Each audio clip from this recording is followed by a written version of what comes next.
Pronto, voltei. Só para abrir 9 horas, já tava há 30 minutos quase falando ali, aí ia dar problema na live do Deco. Já voltamos. Derrubei só para não queimar o tempo todo, né? Já tava um mó tempão ali aberto. 30, 40 minutos. Jaca! Felicidade, meu irmão. Saúde, paz, sucesso. Você é fenômeno. Literalmente. Coração desse tamanho. Dedé, beijo. Saudade da resenha, hein? Voltamos, pessoal. Agora é só esperar o Deco chegar. Eu sei que foi levado do Jaca, pô. O Jaca tá aí, falei com ele, pô. Jaca é parceiro demais, tá maluco. Demais. Cezinha, beijo, quanto tempo? Jaquinha, o próximo almoço é meu, você sabe disso. Mas aquele almoço lá tá aqui na memória, tá? Ó o Deco aí. Vambora, pessoal, vai dar tudo certo. Tamo junto. Craque, só chegar.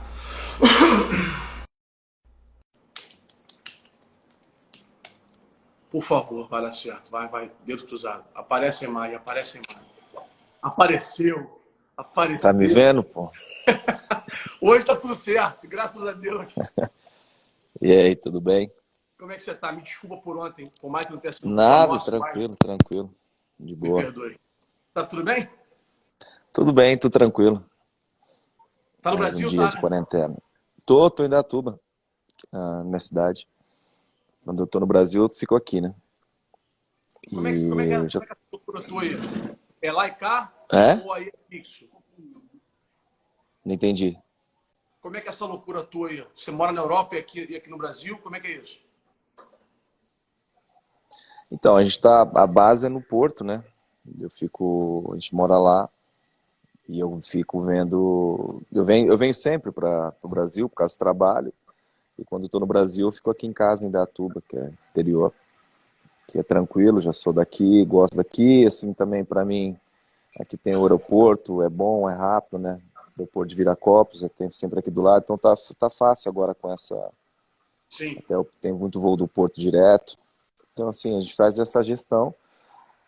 A gente veio com a família agora, até porque, como era Páscoa, a gente sempre tem 15 dias de férias da escola e a gente já estava para vir, né? Entendi. E acabamos adiantando um pouquinho com esse problema aí. A gente adiantou um pouco, mas estamos aqui.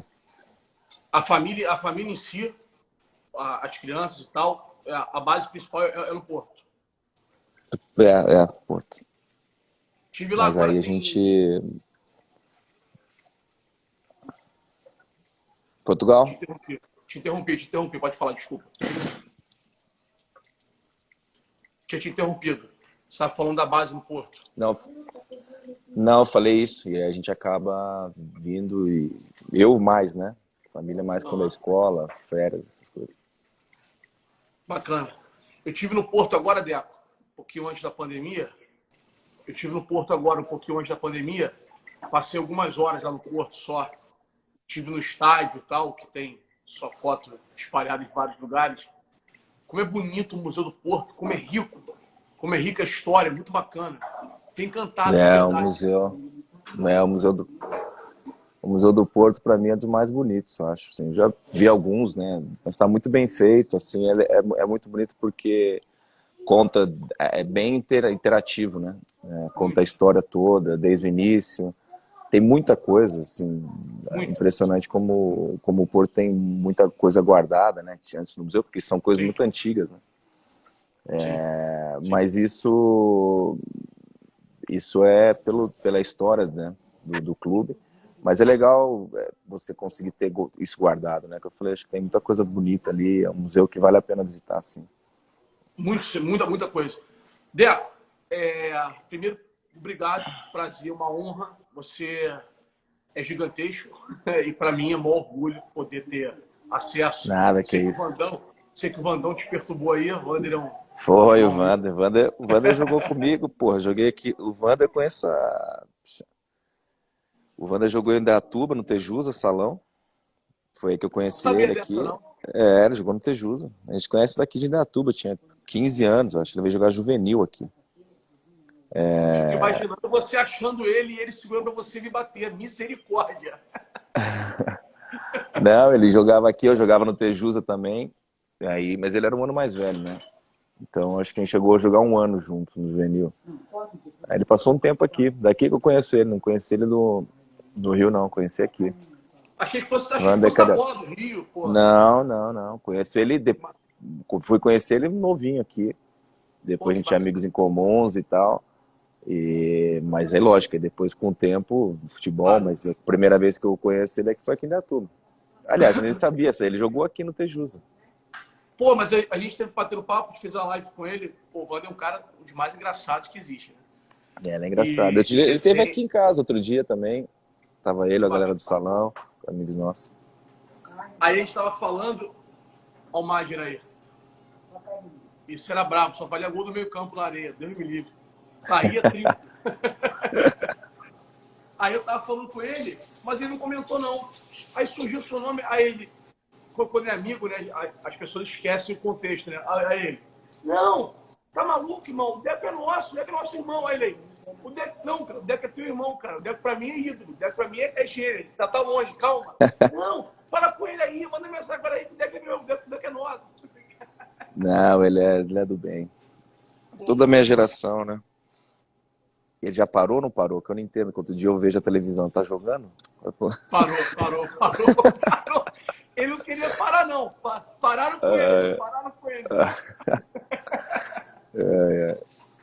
Ele virou diretor do Corinthians agora, tá com muita moral com o homem. Quem mandou ele virar diretor foi o Ronaldo Fenômeno, pô. Aí, como é que não vira? Então, é verdade. Da vez que ele veio aqui, ele tava com o treinador, que esse é amigo nosso aqui, amigo do Lúcio, do meu irmão. E eles vieram aqui. Aí eu acho que ele já tava nessa transição aí de diretor. Ele queria jogar mais um legal, ano. Olha o Elton te mandando abraço. Ele Ele também fiz com o Elton, com o Elton também. Que história engraçada. Pô, chamei ele de maluco na live, não aguentei. Eu falei, cara, eu sou o único entrevistador que chama o cara de maluco. Porque a história dele é inacreditável. A ida dele para Portugal, 700 Elton, euros né? de salário. Eu joguei contra ele quando ele tava no Leiria, né? Sim. E eu tava no Porto. Sim. Aí eu lembro. Eu lembro o Elton. Mas a gente não jogou junto no Porto. Eu saí depois, acho que ele veio no ano depois, acho. Sim. Grande goleiro, o Elton pegava muito. Muito. Aí eu lembro que eu ia bater um escanteio quando jogar com o Leiria, o pé direito, né? Uhum. Aí ele, lá no segundo poste, já esperando a bola pra poder, que ele voava pra caramba.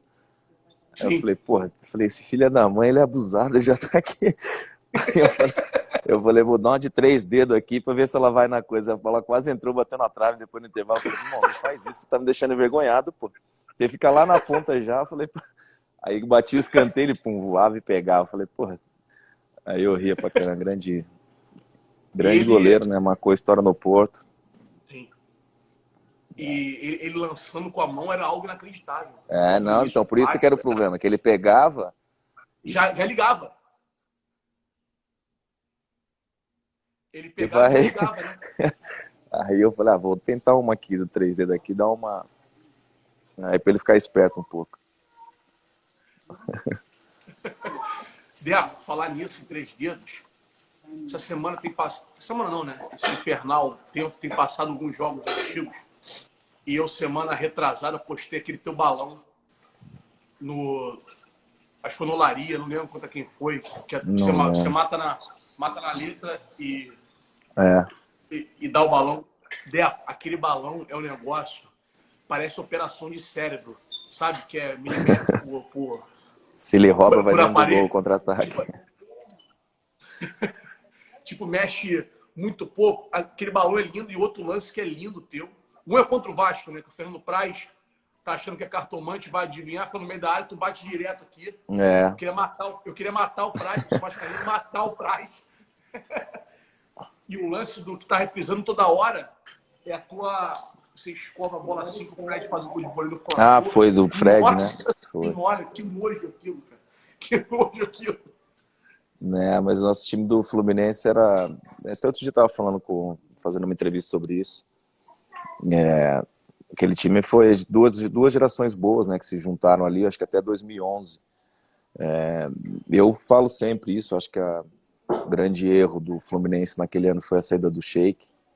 A gente não lembra muito bem qual, até o Celso tentou controlar um pouco, resolver, mas ele já tinha acabado resolvendo com o Corinthians, porque eu acho que com a chegada, com o crescimento do próprio Wellington Nem, que vinha surgindo, com a vinda do Thiago, e se a gente com o Sheik, eu acho que aquele time tinha ficado muito mais forte.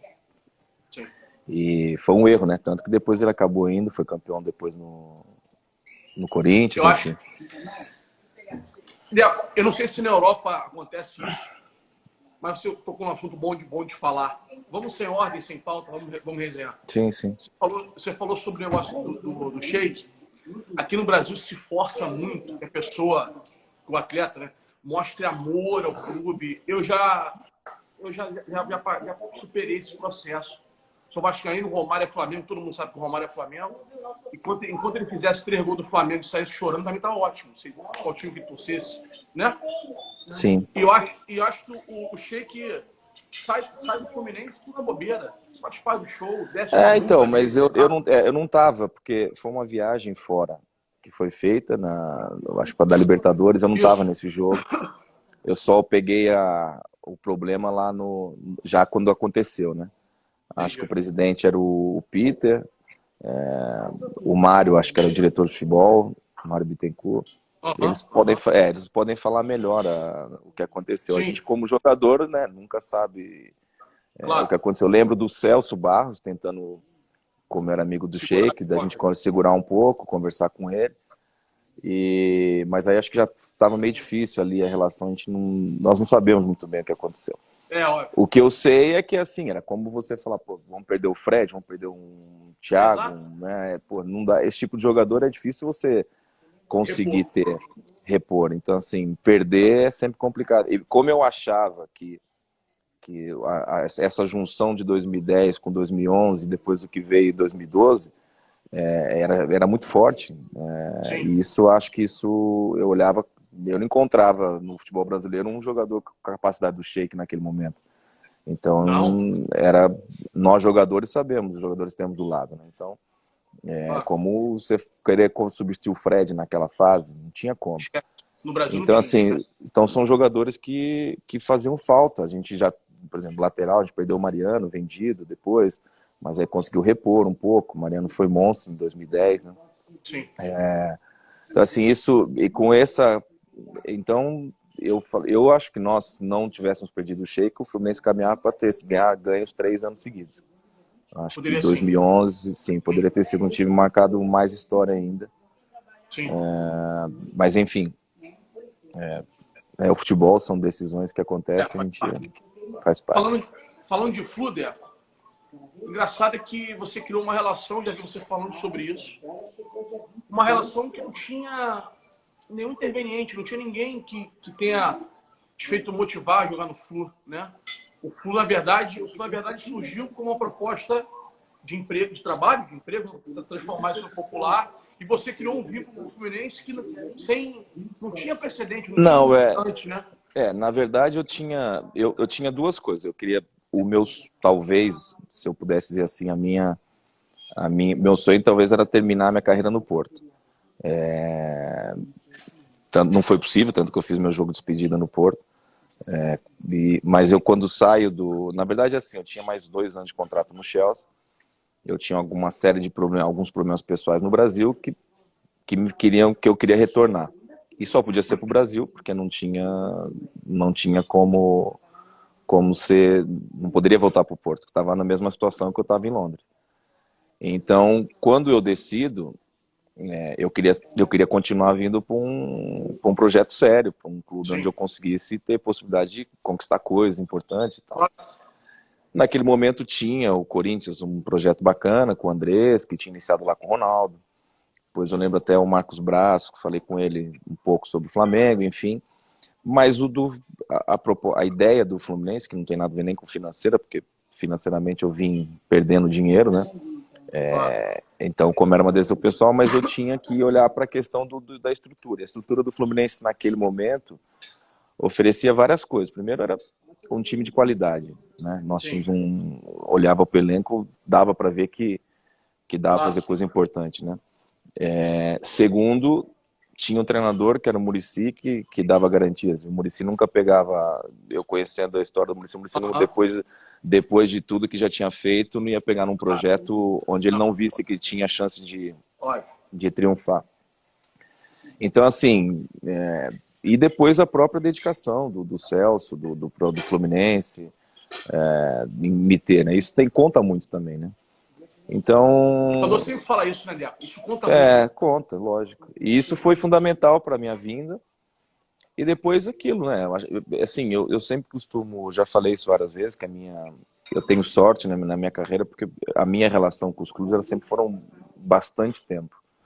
Eu nunca fui um jogador de jogar em vários clubes, né? Enfim, às vezes, muitos jogadores, grandes jogadores, passaram por muitos clubes, mas acabam não tendo um vínculo tão forte. Sim. E o que eu criei no Fluminense foi isso, acho uma relação de carinho mútuo, né? Eu me senti feliz, acarinhado, momentos difíceis, o torcedor sempre apoiou.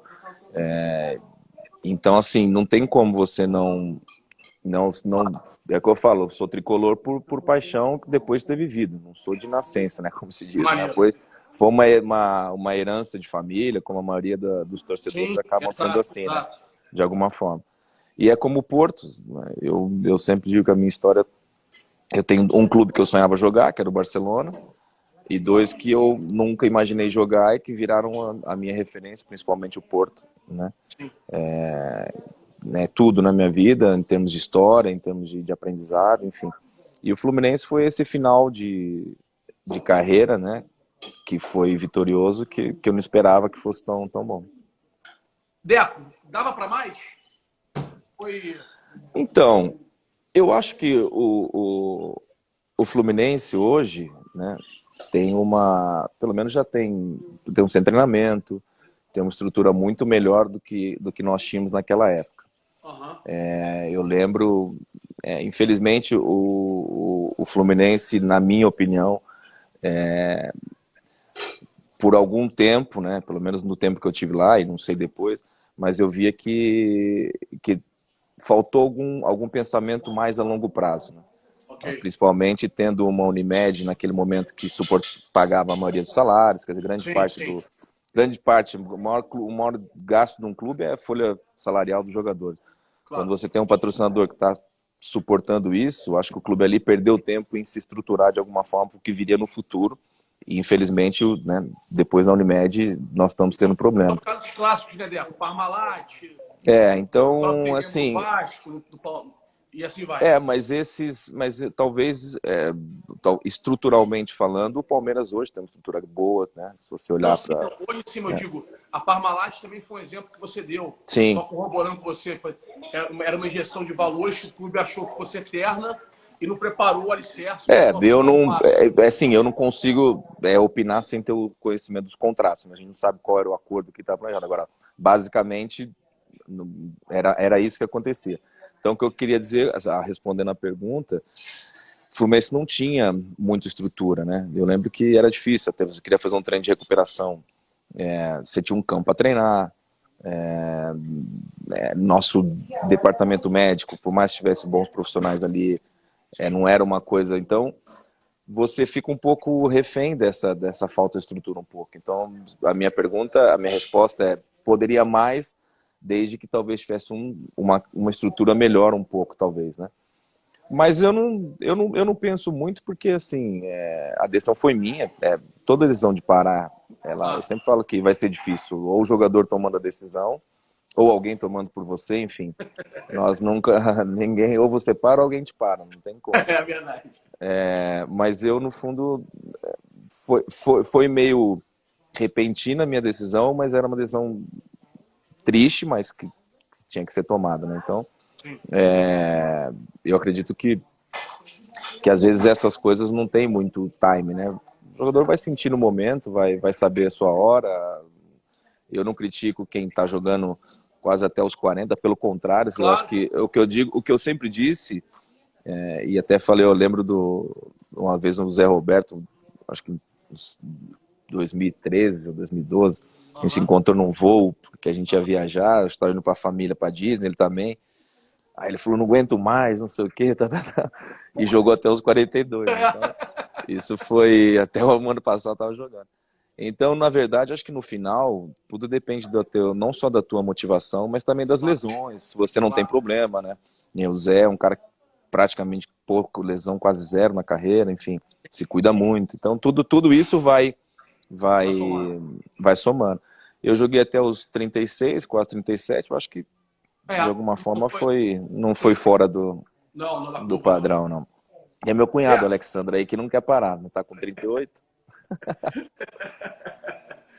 Deco, você viveu uma coisa que eu sempre tive curiosidade de viver, porque eu digo de saber como é que funciona. Como é ser naturalizado em outro país? Você vem da Europa, sendo brasileiro, entrar numa Então, seleção, como é que é isso? é que eu não sei como é que funciona para os outros, né? Eu sempre falo que a minha relação com Portugal é muito Ok, tá, Pedrinho, especial. Pedrinho. A minha relação com Portugal é muito forte. Eu amo Portugal, eu sou muito feliz morando lá, voltei a morar lá, né? Mas mesmo se não morasse, não mudava nada a minha relação, quer dizer, e a minha Aham. relação com a cidade do Porto, então, é muito forte. Então, assim, eu nunca me vi, como é que eu diria, nunca me senti estrangeiro estando na seleção. Pelo contrário, a minha geração que eu convivi no futebol, né, Aham. era a geração dos jogadores que jogaram comigo, a maioria. Simão, mesmo jogando no Benfica, né, o próprio Miguel, um grande amigo meu, o Sim. Petit, que é dos meus melhores amigos. Enfim, toda essa geração que jogava comigo e que também não jogavam comigo, o próprio Luiz, enfim, o Rui. Então, Aham. assim, eu fui muito feliz na seleção. Não, apesar de nós não termos conseguido conquistar o título, né, em Beto, 2004, que perdemos. o Pedrinho do ex-Vasco, ex-Sport TV, falando que o time tá ficando forte. A gente vai É, organizar, te mandando um abraço, a gente vai organizar um evento no final do ano. Aí, todo convidado, ele vai escolhendo aqui quem vai jogar no time dele e quem vai no meu. Aí acabou de escolher você para jogar no dele. aí fica fácil. Do lado dele é mais fácil. É Vai, não muito dá mais pra, fácil que no meu, não vou claro. jogar no teu, né? Não tem como. E aí foi isso, né? Então, assim, eu nunca.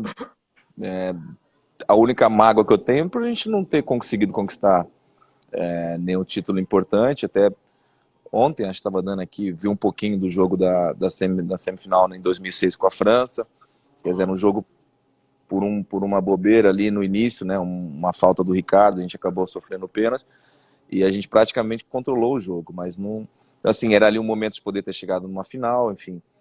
Então, os meus anos de seleção foram fantásticos. Então, eu não trocaria o que eu vivi por nenhuma outra experiência, não. Então, bacana que você, isso que você falou, é até complexo, porque você não se sentia estrangeiro, né? Você não Então, se tudo.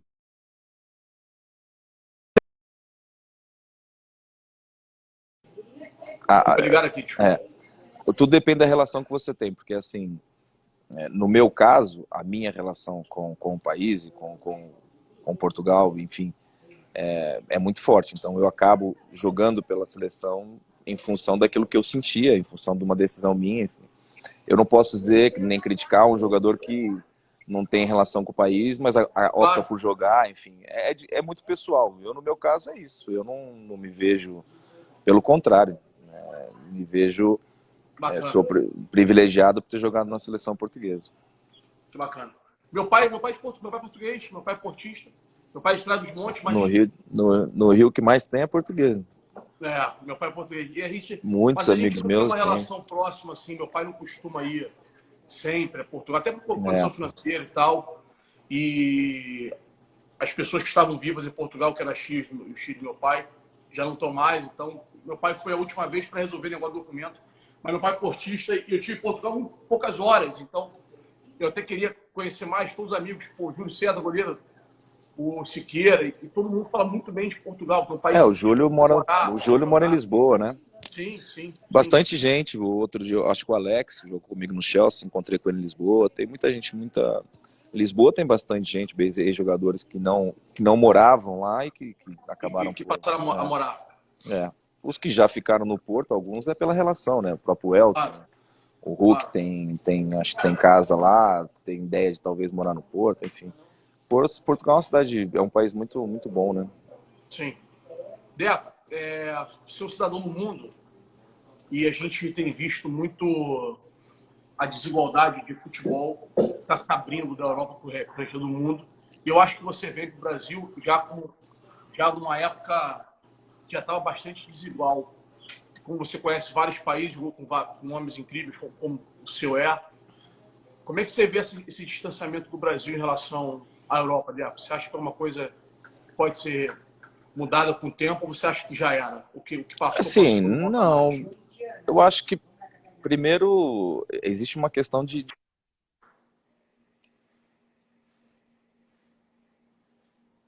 Não estou te ouvindo, não. Deco, Deco, não te ouço, não te ouço, não te ouço, não te ouço, não te ouço. Não sei se você apertou algum botão aí, você me ouve? Me ouve? Você me ouve? Eu não te ouço.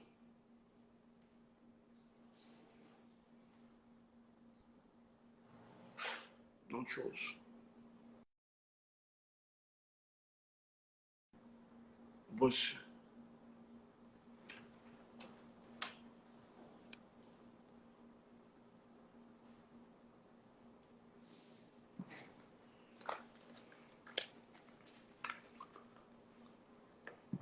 Deco tá voltando aí.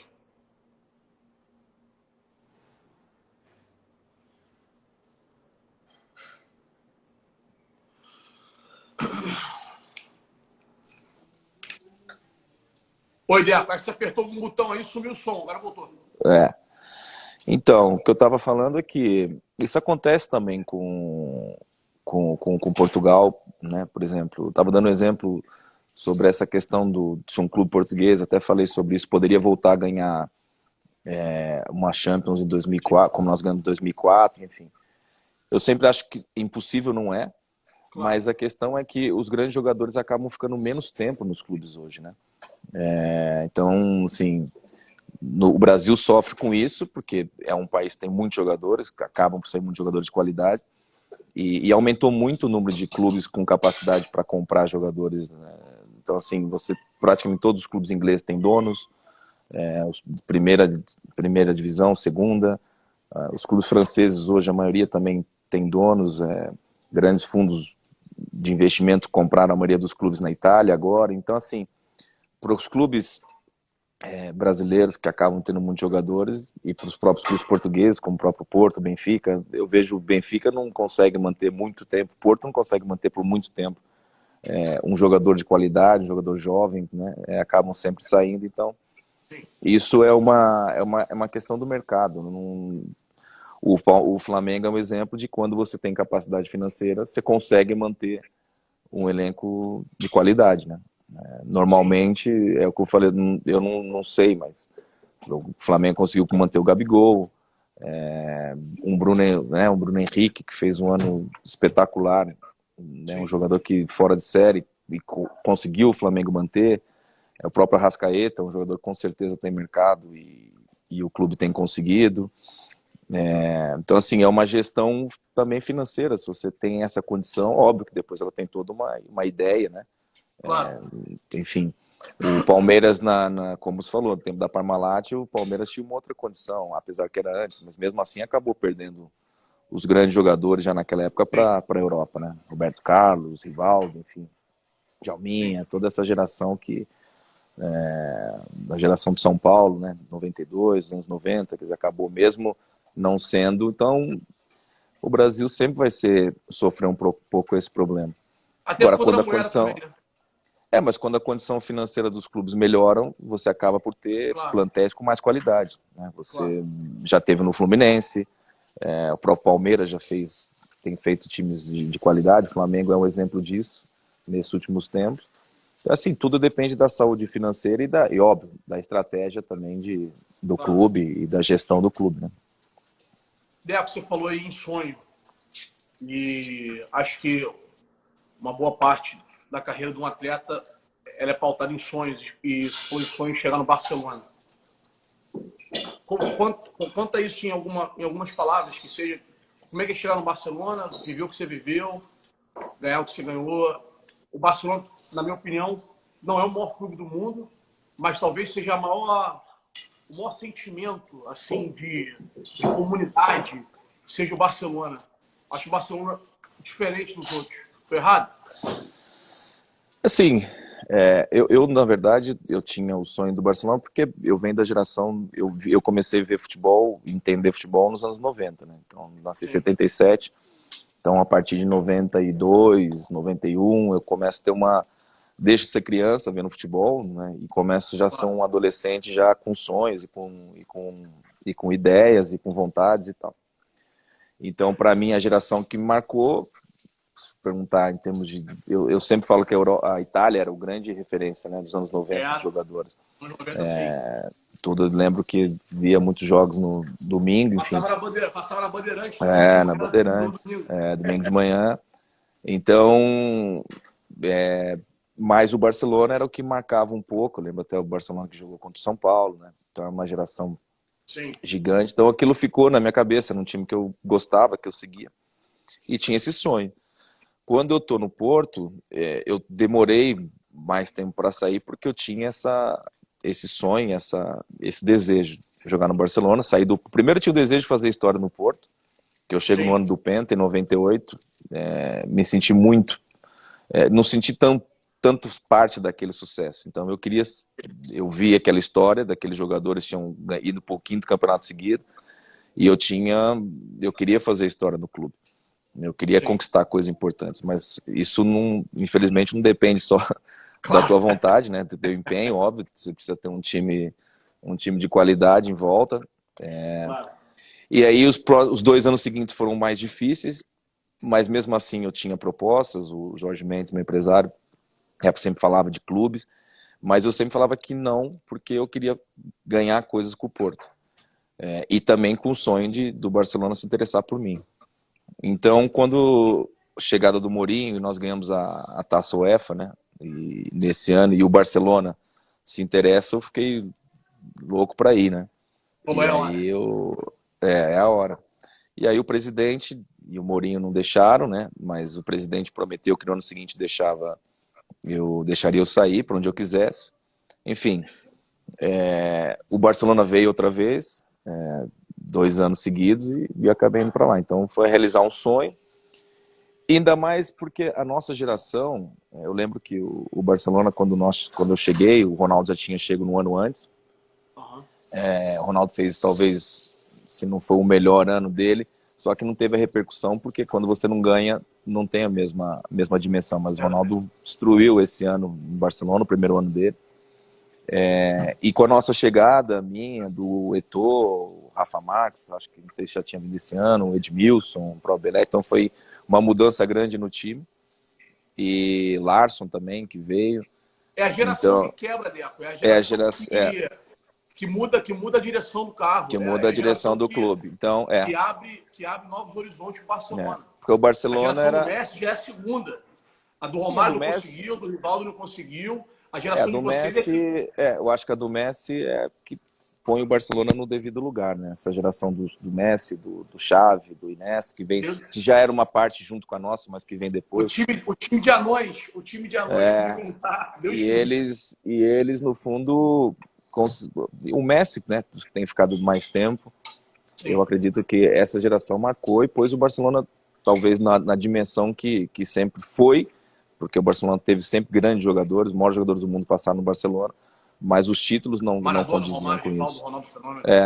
Os títulos não condiziam com isso, né? Então, o Barcelona hoje, sim, acho que a grandeza do clube condiz com os títulos que foi. E essa geração foi que, para mim, que sacramentou um pouco isso nos últimos anos. A nossa abriu o caminho, porque voltamos a ganhar uma Liga dos Campeões, traz um pouco o orgulho de volta, né? Ela sempre muito ligada à figura do Ronaldo, não tem como. Então, foi isso. Então foi muito bom ter sentido entrado na história do clube também, principalmente porque fizemos parte de uma geração que conseguiu trazer de volta essa alegria. Então, no fundo, eu sempre falo que os títulos têm uma importância, Título é sempre bom, quanto mais melhor, né? Porque é sinal Claro, de vitória. Mas e o torcedor também, se puder ganhar todo ano. Mas acredito claro, que os títulos importantes, no fundo, não que são ou mais ou menos importantes, são aqueles que marcam gerações, né? claro. Porque, por exemplo, o Porto 2004. O Porto já tinha sido campeão europeu com a geração de 86, que é uma geração fantástica, mas já fazia muito tempo, né? Muita gente, torcedores, não tinham visto o Porto chegar a ser campeão europeu. Então, Claro. o nosso título marcou muito. O Barcelona de 92, tem muito torcedor que já não lembrava muito bem, já Não não tinha lembrar visto, mais. enfim. Não, não, e o time nem é O marcado próprio assim. Fluminense. O próprio Fluminense de 2010, acho que o Fluminense tinha sido campeão em 86, 84, não lembro. Não, O último. 8-4. 8-4, Então, quer dizer, são quase 16 anos, né? Não, mais 16, 26 anos sem 26 conquistar. anos. Então 26 tem anos. uma geração de torcedores que estavam ali Não, ansiosos e desejando isso. Então, assim, eu acho que esses títulos marcam muito para o torcedor, porque é uma geração inteira esperando uma... Então, como eu falo, eu tive sorte, óbvio, ganhei mais coisas, enfim. claro. Quando eu joguei no Chelsea, ganhamos a Premier League também um ano, mas essa geração do Chelsea, do Lampard, do Terry, já tinham ganho, do Didier, já tinham ganho antes com o Mourinho, enfim. Tua linha é Então, foi perfeita. bom, Tua óbvio, linha é ninguém... perfeita. não é que eu não fui feliz em ganhar a Premier League, fui, né? Mas esse título para o torcedor do Chelsea, talvez o que marcou muito, talvez foi o primeiro que eles ganharam, acho que em 2004, 2005, com o Mourinho. Acho que é 5, acho que é Então 5. isso tem, 5. Então os títulos todos são bem-vindos, óbvio, né? Mas é Claro. igual esse, é igual do Flamengo agora, com a Libertadores, né? Imagina a geração de torcedores esperando 38 anos. um título de novo. Então, acho que esses títulos marcam, 38 anos, isso marca muito, então, o torcedor. E tem um sabor, sim, para quem participou, diferente. Com certeza, os jogadores do Flamengo, os que ficarem, os que, né, se conseguirem ganhar outra Libertadores, vão desfrutar, vão ter o Claro, mesmo, mas claro. vão saber que essa foi diferente. Isso foi. Deco, o Barcelona, esse Barcelona contínuo de gerações mais de vitórias, começando por você e Ronaldo, depois Messi, depois a chegada do Neymar, acoplando. Bem, esse Barcelona de últimos anos se criou uma moratória que o Barcelona tinha uma escola de futebol.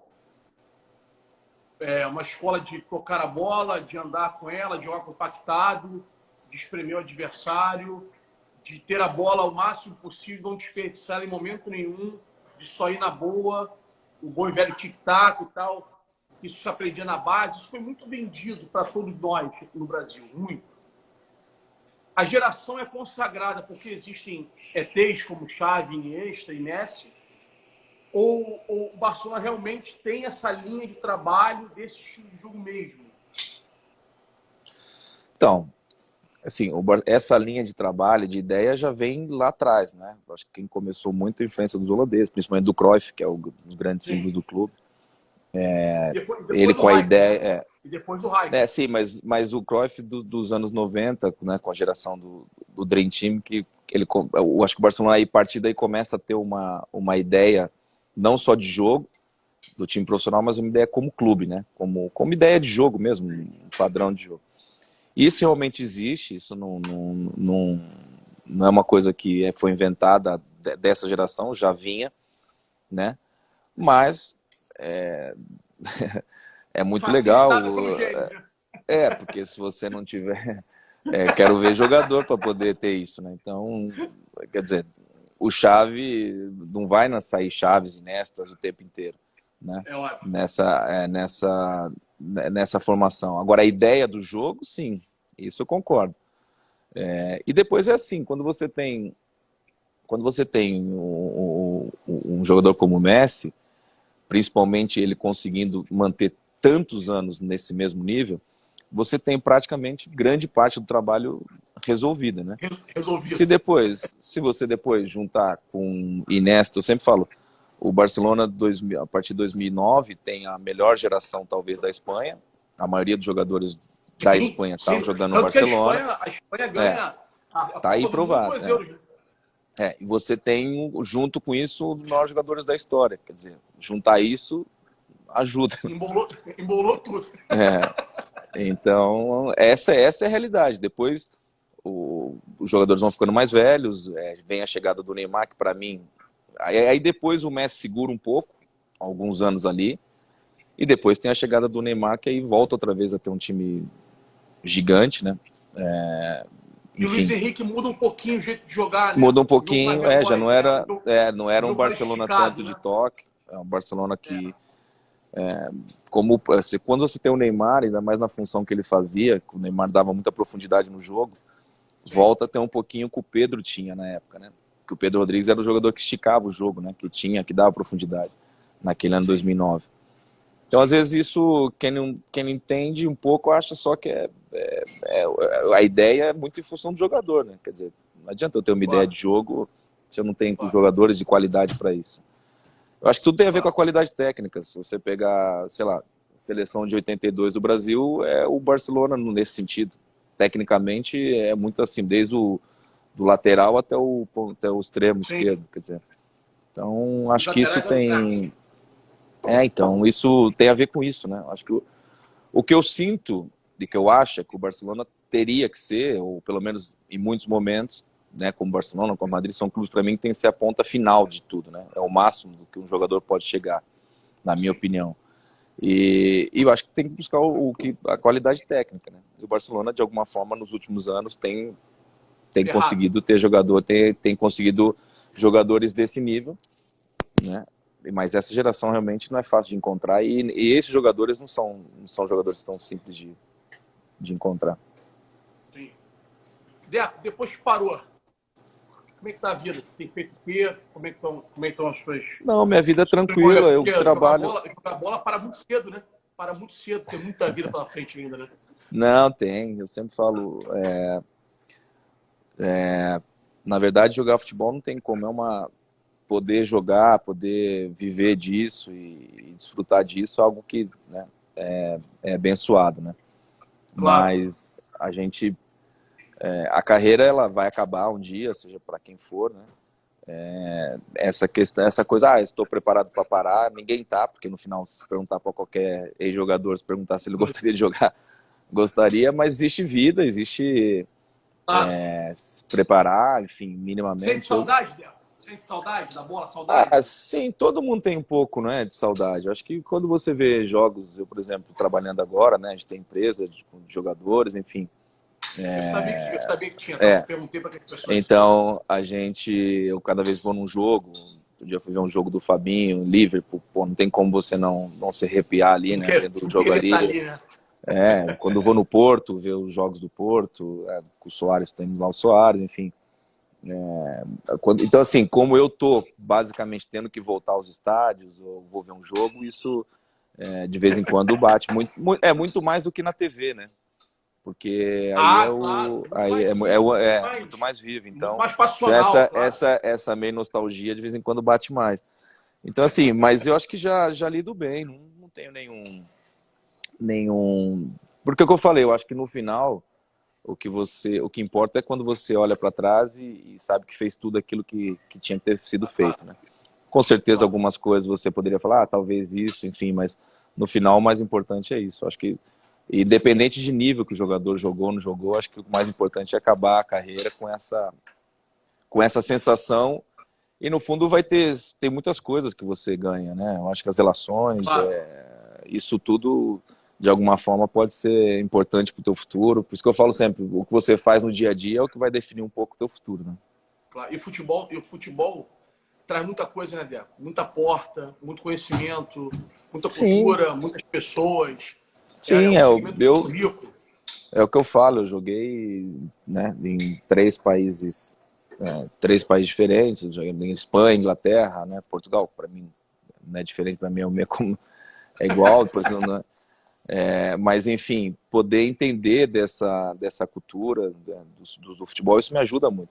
Inclusive, a minha volta para o Brasil me ajudou muito a entender um pouco do futebol brasileiro que eu realmente desconhecia, porque eu saí daqui com 18 anos, 17 para 18 anos, não tinha jogado nesse nível ainda, Então, assim, para mim, eu via pela TV, acompanho pela notícia, mas não tinha noção do que era. E a volta me deu um pouco dessa noção, um pouco de entender um pouquinho.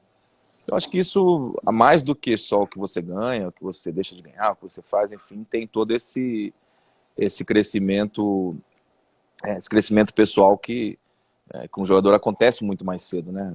As responsabilidades são mais cedo, as tomadas de decisões são mais cedo, enfim, isso faz com que você tenha que ter.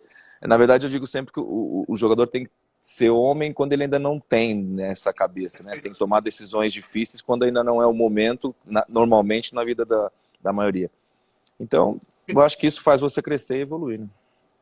Pegando um gancho disso aí, até pra gente, daqui a pouco tá batendo a hora aí, eu queria comentar sobre isso. Você teve dos dois lados e tá vivendo gerações jogando e por fora e tal.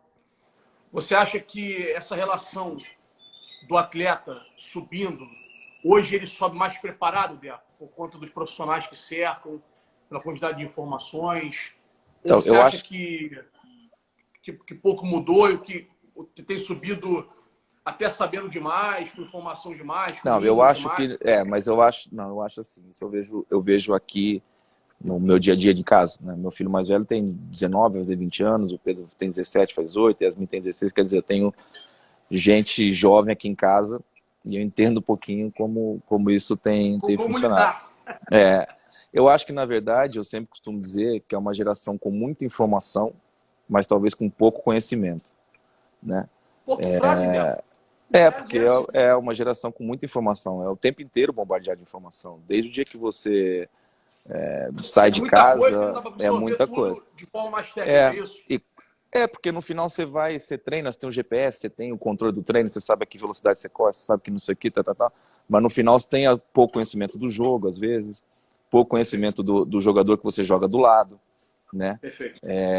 Eu sempre falei que eu, por exemplo, no meio campo, eu não tenho como, por mais que o treinador me dê todas as ideias do jogo, né? Eu não tenho como jogar igual se eu tiver um Juli ou se eu tiver um Ronaldo, por exemplo, no lado do campo. Não, mas claro. O Juli no sentido de que o Juli é um jogador muito mais de profundidade, muito mais vertical. Sim. Né? Ele não tem como, eu não vou dar bola no pé dele. Para ele eu vou dar em profundidade. O Ronaldo sempre pode entregar, muda a tua forma de pensar o jogo. Claro. Então, assim, hoje os jogadores acham, não os jogadores, né? Mas acho que o próprio treinador, para mim, isso principalmente na base, né? Você está passando tanta informação para um menino de 12 anos, quando o que você tem que fazer é deixar ele jogar, estimular o pensamento rápido, criar situações para que ele consiga tomar decisões. Então, enfim, na minha opinião, na minha opinião, acho que é um pouco uma geração que tem muita informação, no geral, mas com pouco conhecimento. E conhecimento se exige com tempo, treinando, evoluindo, tentando estar atento, e essas informações do jogo, ela não vem só sei lá, o treinador não consegue te dar isso. O treinador não vai te dar a receita pronta, né, do que vai acontecer. Os grandes treinadores é que eles conseguem prever, ou pelo menos o máximo daquilo que pode acontecer. Mas no final, isso não... tem que ter tomada de decisões. Eu acho que hoje, alguma coisa que eu falo é tomada de decisões. Eu vejo muitas vezes nós trabalhando com jogadores, tem coisas simples que eles falam, mas o treinador que disse isso. Eu falo, tá bom, mas você sabe que tá errado, você sabe que tem que... se o treinador me der um Albertinho online, te mandando não, Demetrio. Eu acho que não adianta um treinador... Eu lembro um jogador uma vez, estava vendo um jogo, um zagueiro, e o atacante driblou ele 3 vezes e quase deu gol. Eu falei, mas como é que você não fecha para dentro? Dá o fundo. Mas o treinador falou que ele vinha sempre para o fundo. Então, assim, são coisas assim que você não vai ter tudo pronto. Tomada decisão... Isso é personalidade também, Deco. Isso também é personalidade. Mas isso você estimula, né, no final. Claro.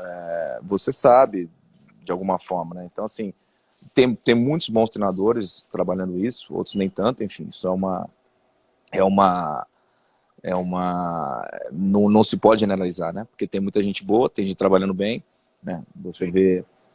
E pronto. Então, acho que hoje